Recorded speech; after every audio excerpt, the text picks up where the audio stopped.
Muchas gracias, hermanos y hermanas, otra vez por el privilegio de poder estar aquí. Traigo agua. No penséis que la necesito porque voy a estar hablando mucho rato.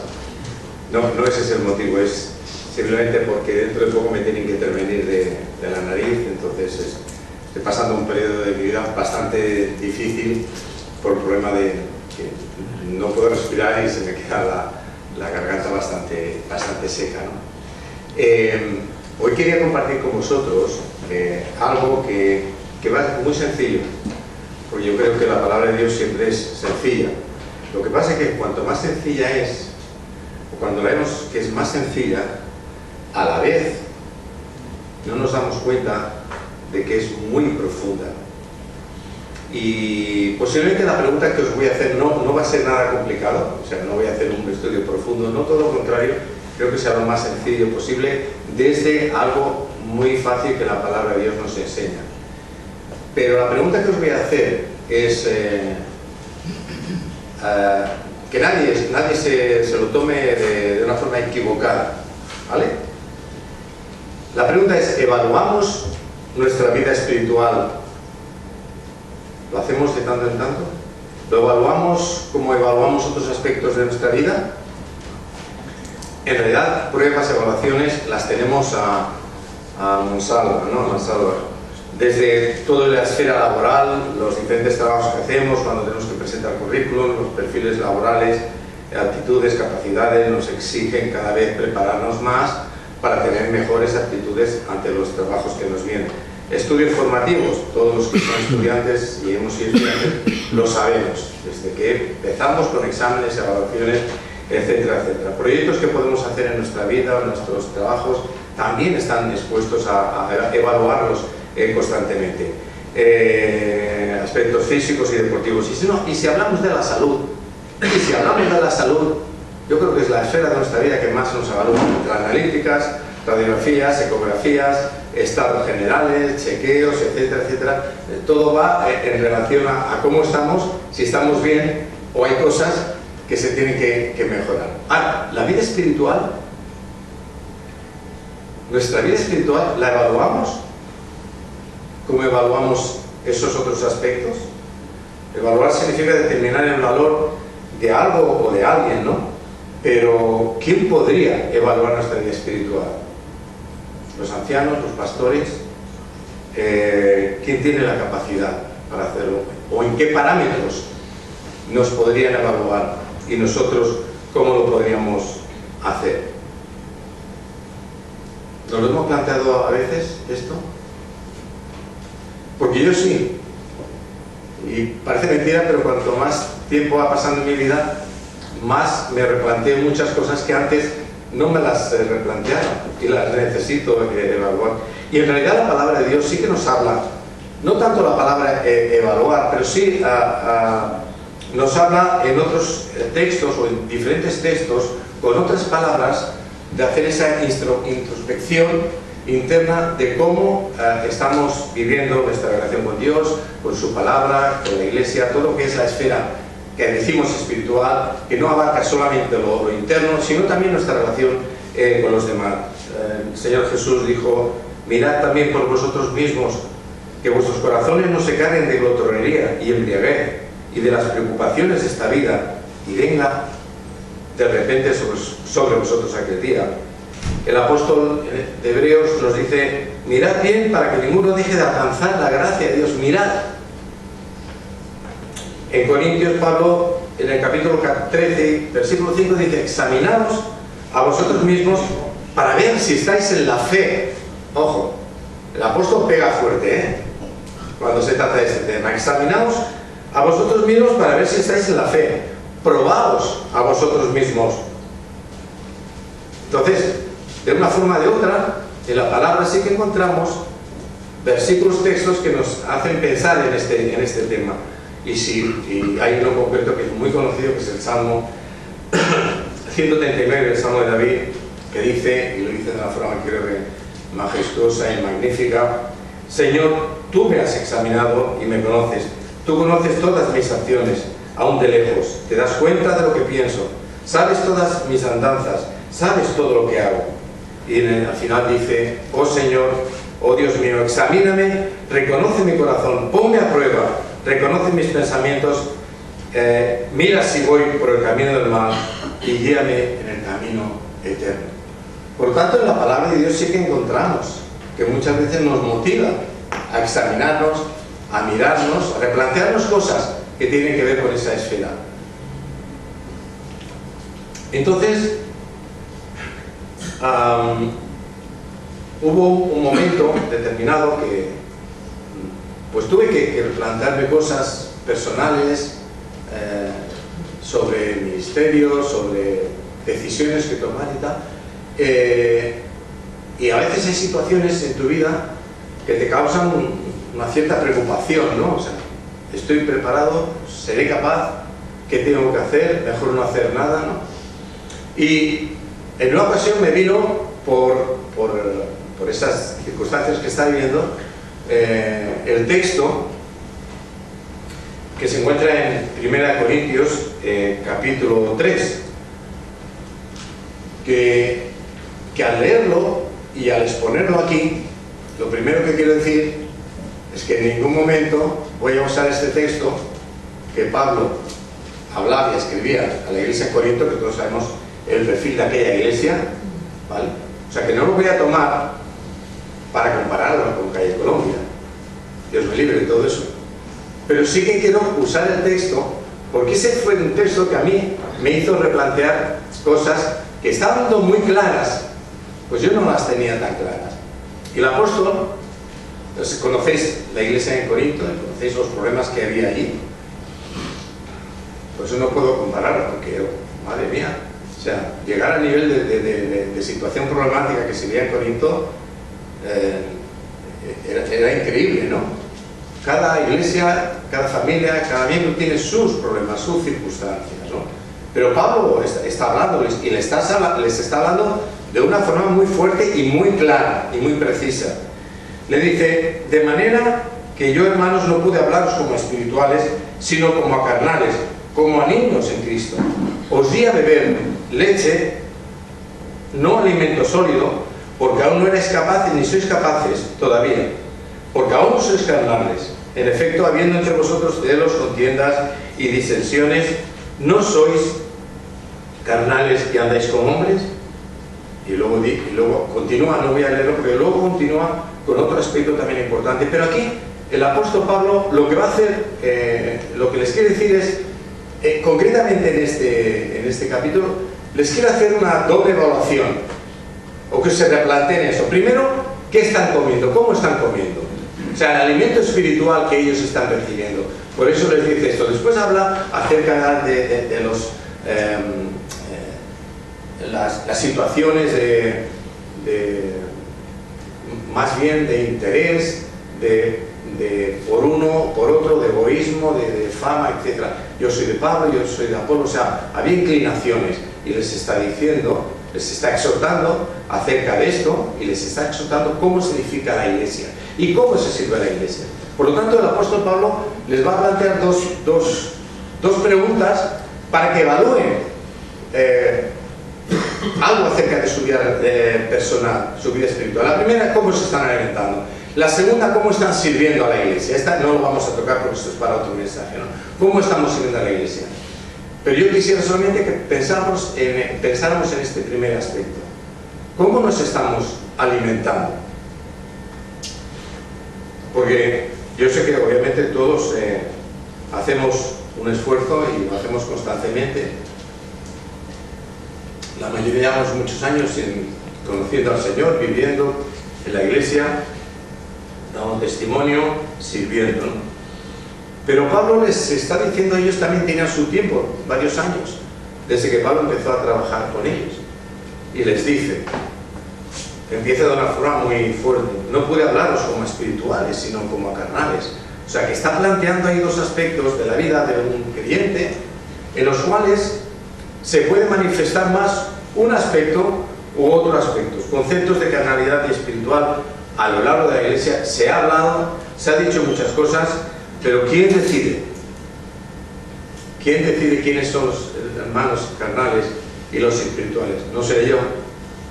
Por lo que muchas veces me veo a mí mismo y tengo dudas si la mayor parte de mi vida me muevo más entre la carnalidad o la espiritualidad. Y por eso no soy capaz de poder hablar ni juzgar este tema, porque en todo caso me juzgaré a mí mismo. Pero es una realidad que vivimos.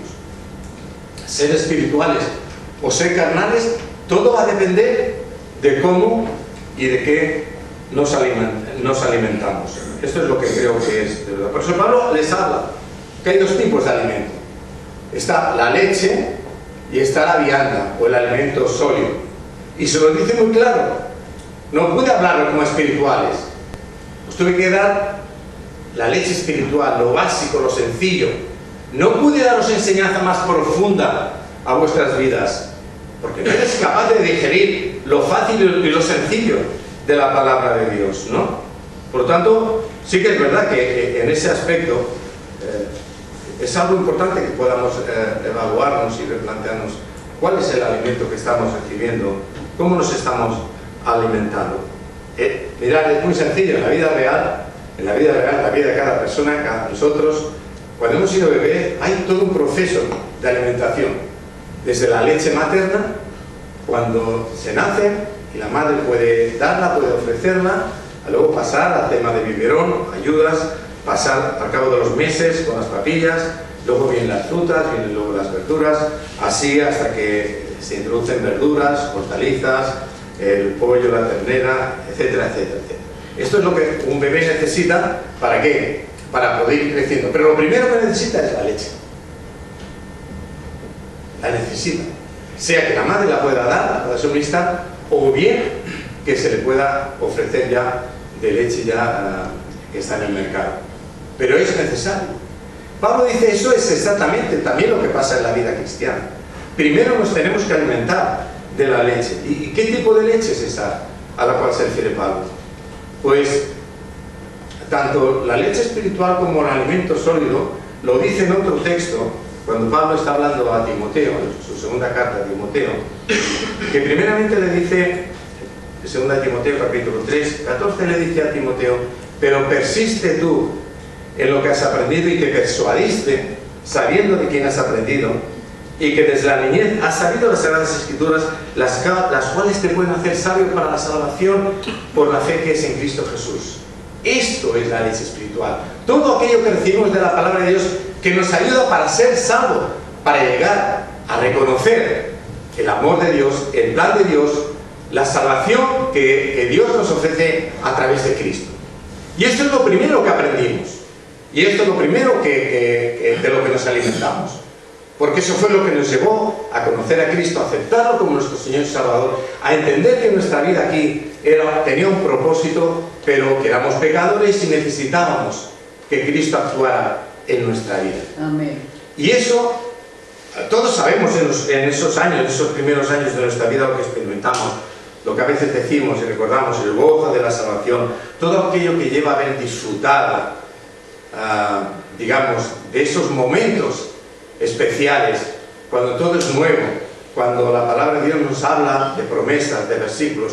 ¿Cuántos son aquellos versículos que nos acordamos de cuando conocimos al Señor, que están grabadas en nuestra mente, en nuestro corazón, que nos impactaron, que nos marcaron? Para mí fue Isaías 53, pero cada uno tendrá versículos y textos en los cuales Dios le habló, que los sigue recordando, que los seguimos recordando, y cuando alguien lo habla, nos acordamos de aquello que sucedió en nuestra vida, ¿no?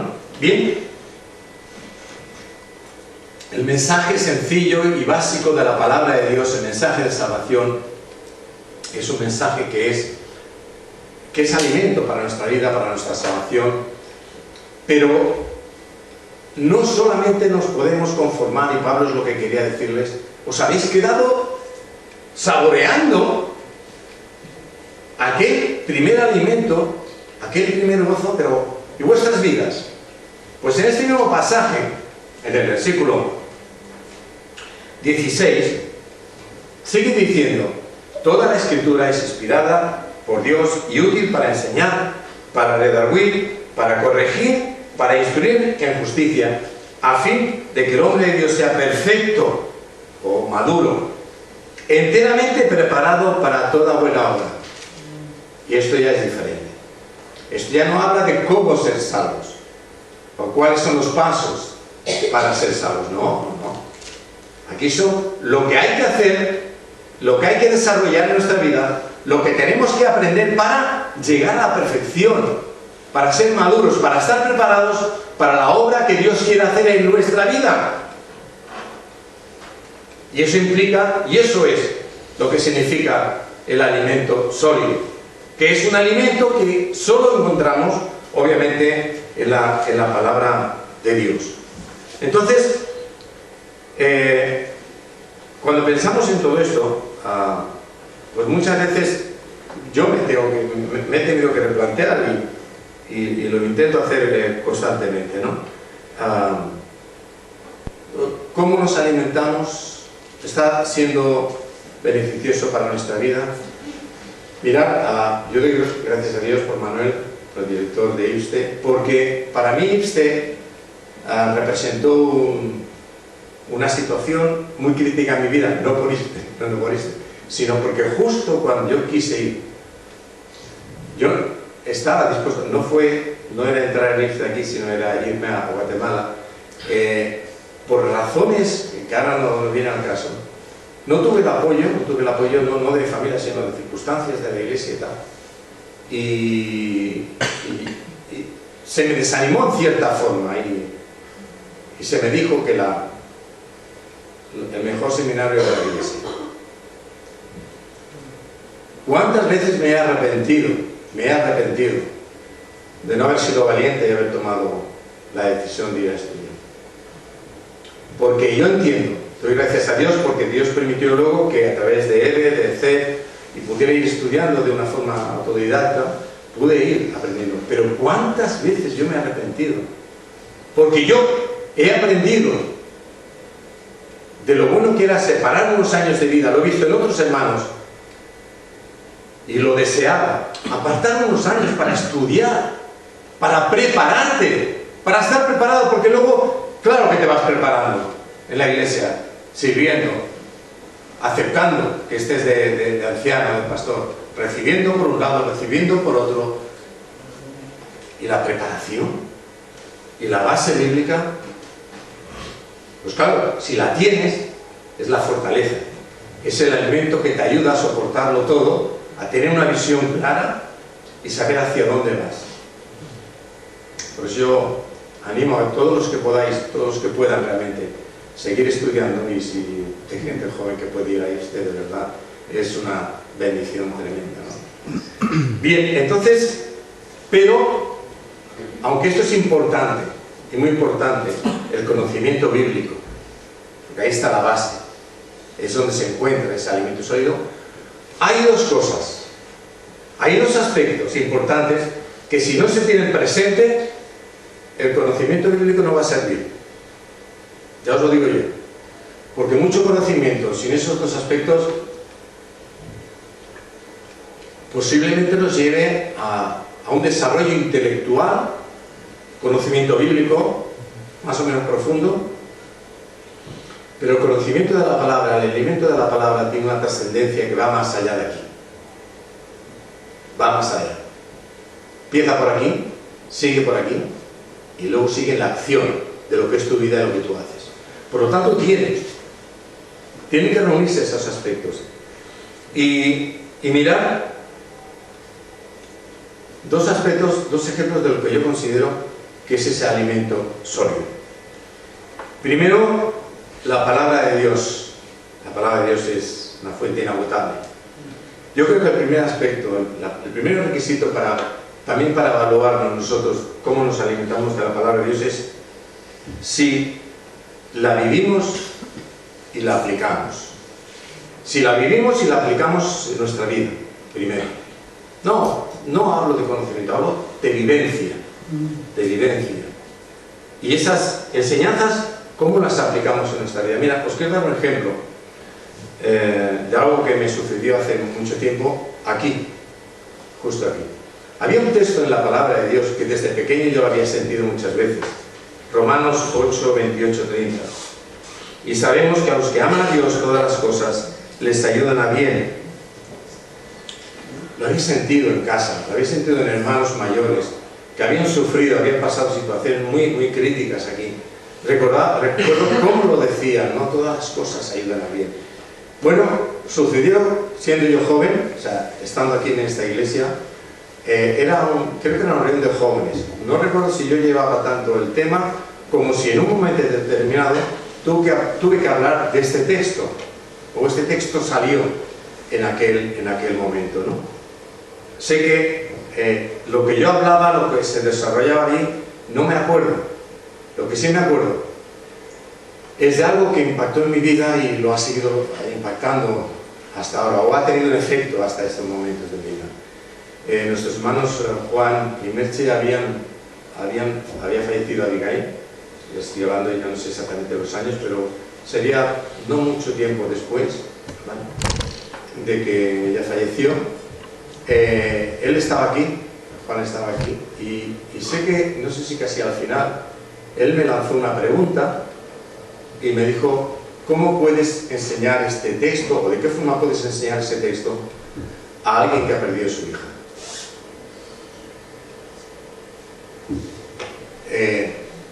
Ya digo, ni me acuerdo ni lo que dije ni lo que dejé de decir. Lo que sí que me acuerdo es el impacto de esa pregunta en mi vida, en aquel momento, en aquellos años de mi vida. Fueron muy fuertes. ¿Por qué? Porque el texto dice que todas las cosas ayudan a bien. Incluso el dolor ayuda a bien. Yo entendía, o sea, intelectualmente entendía que ese texto es lo que decía, que hay un propósito en cada cosa que nos sucede que nos va a servir, pero estamos hablando de sufrimiento, estamos hablando de dolor. ¿Cómo eso va a ser bueno? Con el tiempo fui aprendiendo la realidad de lo que es el sufrimiento, lo que es el dolor, tanto en mí como en diferentes personas, pero en aquel momento de reflexión, yo dije: este texto yo no lo puedo enseñar. No lo puedo enseñar porque yo no he vivido el dolor y el sufrimiento. Vale, que está muy bien enseñarlo, pero ¿cómo puedo enseñarlo si hay situaciones en mi vida por las cuales no he pasado? ¿Cómo puedo decir a otros que el fallecimiento de alguien, de un ser querido, o una dificultad que estás pasando, una enfermedad grave, eso te ayuda para bien, si tú en tu propia carne, en tu propia piel, no lo estás sintiendo, no lo estás viviendo? Bien, aprendí por muchas razones que ese bien, todo aquello que ayuda a bien, no tiene que ver tanto con las cosas que a mí me pasan, sino cuál es el propósito de mi vida. Y hasta que no comprendí y entendí que el propósito final de mi vida no estaba en las cosas que tenía que vivir y pasar aquí, sino que el propósito final de mi vida era parecerme a Cristo, para crecer en madurez, parecerme a Cristo, entonces cambié la óptica y me fijé en Cristo. Me fijé en lo que Él llegó a sufrir, lo que Él tuvo que padecer y en la forma que lo hizo. Entonces cambié esa perspectiva, entendiendo precisamente que ese bien, lo bueno que puede salir de cualquier circunstancia, es que yo sepa que Cristo lo ha vivido y yo lo que tengo que hacer es parecerme a Él. ¿Cómo? Dios me dará la sabiduría, la fuerza, pero si Él lo hizo, si Él lo superó, si Él lo pasó, yo sé que también lo puedo pasar. Pero ¿qué me va a ayudar? Ese bien que me va a ayudar va a ser a acercarme más, a ser más humilde, a quebrantar más mi corazón, a depender más de Cristo, a valorarlo más, a conocerlo, a conocer su sufrimiento, a conocer su soledad, lo que Él tuvo que pasar, lo que Él tuvo que llegar. Cuando conoces eso de Cristo, cuando te acercas a Él en ese sentido, entonces vas entendiendo, vas comprendiendo muchas más cosas. Bueno, quería decir que vivir y aplicar la palabra de Dios no es fácil. Hay que vivirla. Y un mismo texto, hoy te puede estar dando luz en algún aspecto de tu vida. Y al cabo de 50 años ese mismo texto te seguirá dando luz en esos momentos de tu vida. Y cuanto más hayas crecido en el Señor, cuanto más le hayas conocido, ese texto todavía te dará mucha más luz. Porque la palabra de Dios es inagotable. Amén. Y no puedo usar un texto ni manipularlo. No puedo. Lo debo vivir. Amén. Lo debo aplicar en mi vida, sentirlo yo. Amén. Y cuando yo lo sienta, me gozaré. Y el resultado de eso, Amén. de ese alimento sólido, es simplemente parecerme más a Cristo. Y el segundo aspecto de cómo podemos pensar si estamos alimentándonos con alimento sólido es, ¿cuántas veces lo hemos dicho? A veces nos cuesta estudiar la palabra de Dios, ¿verdad? Por lo que nos dice, lo que nos enseña. Pero por encima de todo esto, hay algo que la palabra de Dios, como libro único y especial, tiene. Es, fijaros lo que voy a decir, que lo podemos saborear, que nos podemos deleitar en él, que podemos disfrutar de la palabra de Dios. Amén. Mira, hay personas que no siendo creyentes, mirad que dijeron, que han dicho acerca de la Biblia. Arturo Pérez Reverte, lo habéis sentido muchas veces, periodista, escritor y además es miembro de la Real Academia Española, y dice, un libro que empezó a leer que no le convenció tras las primeras páginas y finalmente le cantó fue la Biblia. Y él mismo dice, solo la Biblia releída una y otra vez bastaría para colmar una vida entera. No sé si lo habéis sentido decir, hablar, escuchar en entrevistas. Suelta cada una, que prepárate, depende del tema. ¿Lo conocéis, más o menos? Son de los que no se callan. Es escritor, es novelista y mucha gente, desde luego, se lo tiene que pensar dos veces para decir una crítica de él. Además usa mucho las redes sociales. Pero justo de la Biblia dijo esto. Solo la Biblia releída una y otra vez bastaría para colmar una vida. Un año después de nacer yo, falleció Gabriela Mistral, que fue poetisa, diplomática y pedagoga chilena, y además fue la primera mujer, primer Nobel de Literatura. Ella dijo de la Biblia es para mí el libro. No entiendo cómo alguien pueda vivir sin ella, sin que se empobrezca, ni cómo uno pueda ser fuerte sin esa sustancia, ni dulce sin esa miel. O sea, hablaba de la Biblia de esa forma. Arturo Reverte decía que la palabra de la Biblia te puede colmar una vida entera.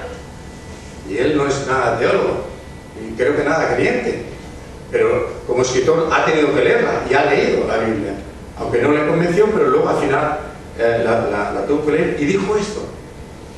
Entonces, esto lo dicen personas que en un principio somos conscientes que no han profesado una fe cristiana, ¿no?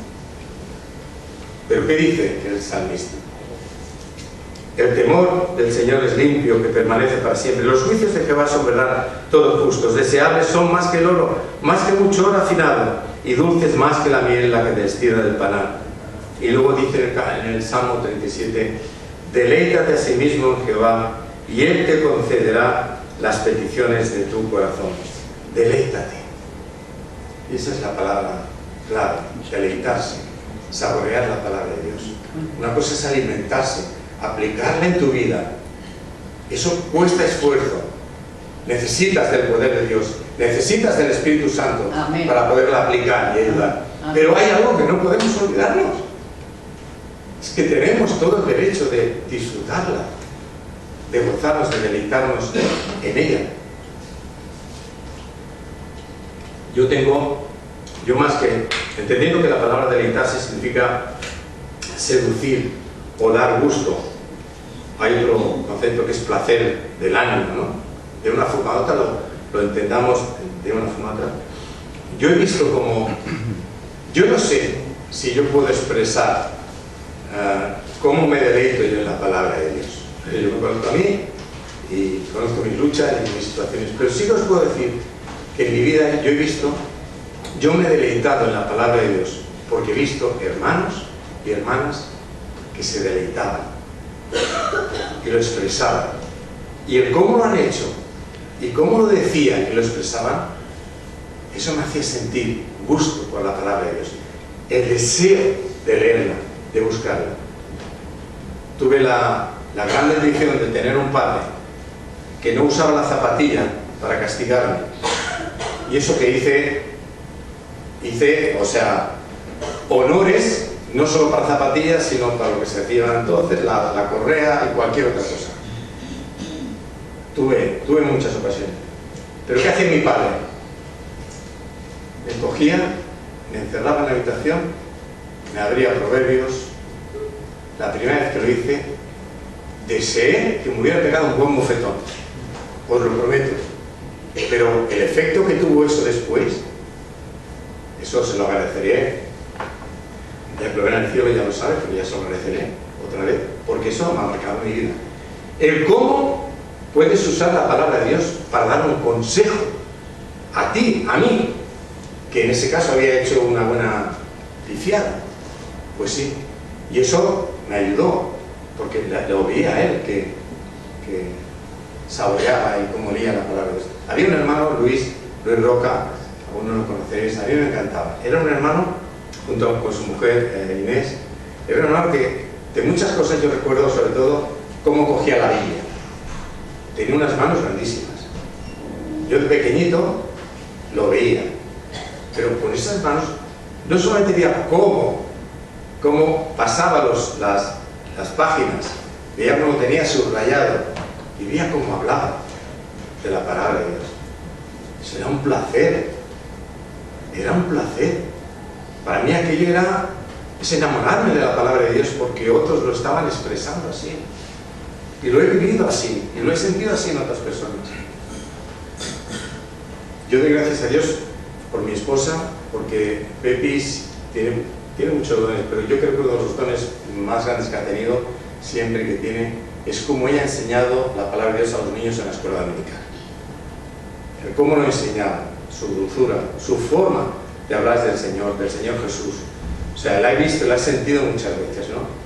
Y te das cuenta lo bueno de enamorarte de la palabra, enamorarte de Jesús. Tuve una profesora, Ana Cristi, que la tuve un tiempo cuando era pequeño.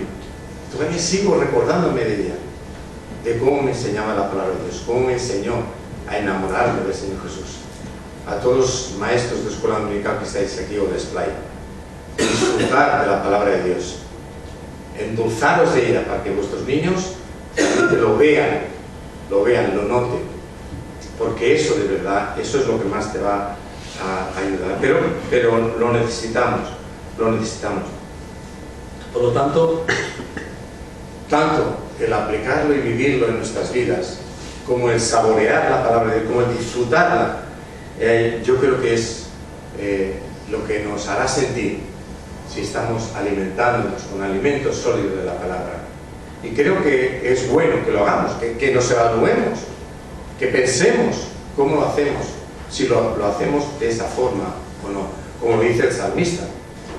Hemos cantado la canción vengo a adorarte, vengo a postrarme, vengo a decirte, oh mi Dios, tú eres hermoso, eres grandioso, eres digno de mi adoración. Rey de los cielos, recibe la gloria, quiero vivir junto a ti. Con humildad tú viniste a la tierra, te hiciste hombre por mí. Claro, yo venía preparado. Yo sabía el tema que iba a compartir con vosotros. Pero cuando yo he cantado esa canción, no recuerdo el hermano que lo ha pedido, tú eres tan hermoso, eres tan grandioso. Yo la he cantado tantas veces. Así es tu gloria, ¿no? La has cantado tantas veces. Y ahora que has pensado y has reflexionado, te das cuenta de estas palabras. Pues así, muchos himnos, muchos textos de la palabra de Dios que nos están enseñando constantemente lo grande que tenemos, el Dios tan grande que tenemos, la persona de Cristo, de la cual nos debemos enamorar en todos los sentidos plenos, intelectualmente, emocionalmente, espiritualmente. Porque enamorarse de Jesús es parecernos a Él, vivir como Él vivió. Pero sobre todo disfrutemos, hermano. Que la palabra no sea una carga para nuestras vidas. Que no tengamos que hacer porque nos toca la hora del devocional, nos toca venir a la iglesia. No. Sea donde sea, que podamos disfrutar. ¿Por qué? Tu rostro buscaré, decía David. Buscar el rostro de Dios, contemplar a Dios. No es contemplarlo en un momento. Él no habla de esa contemplación puntual que podemos hacer, no. Él está hablando de una contemplación continua en su vida. Porque vamos a verlo a Dios. Es que lo vamos a ver. Pero nos toca aquí en la tierra observarlo en nuestro interior. Nos toca disfrutar de Él como un enamorado.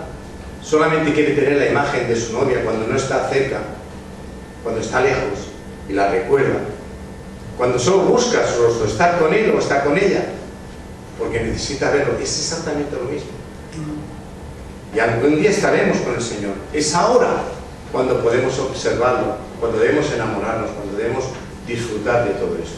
Porque esto será lo que nos ayudará a crecer, a madurar, a estar preparados para toda buena obra. Que Dios nos bendiga mucho y os bendiga también como iglesia, sobre todo a seguir bien. Y os doy gracias a vosotros por vuestra vida y vuestro ejemplo.